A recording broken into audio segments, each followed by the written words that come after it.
የምትወዷቸውና በህይወታችሁ ትልቅ ቦታ የምትሰጧቸው ሰዎች አይፈልጓችሁም ወይም ጥለዋችሁ ይሄዳሉ።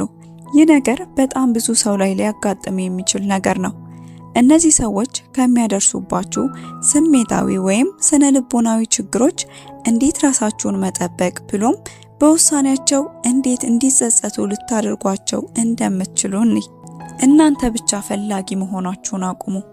በአንድ ግንኙነት ውስጥ አንድ ወገን ብቻ ፈላጊ ሌላኛው ደግሞ ተፈላጊ መሆኑ ግንኙነቱን እጅግ አስቸጋሪ የሚያደርግና መፍትሄ ካልተበጀለት ወደ መለያየት ይመራል።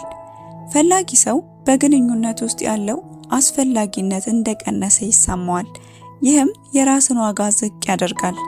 ሌላኛው ወገን ደግሞ ያለምንም ጥረት የሚያገኘው ስለሆነ የግንኙነቱን ዋጋ በአግባቡ ላይረዳ ወይም እንደ ቀላል ሊመለከተው ይችላል።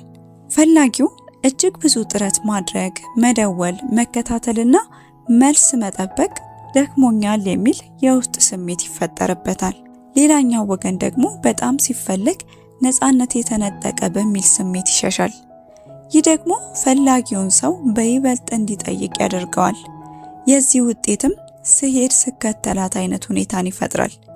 አንድ ሰው ብቻውን ግንኙነትን ለመገንባት ወይም ለማቆየት ሲጥር በውስጡ ከፍተኛ የሆነ የብስጭት ስሜት፣ በጊዜ ሂደት ደግሞ ወደ ጥላቻ ወይም መራራቅ ሊያድግ ይችላል።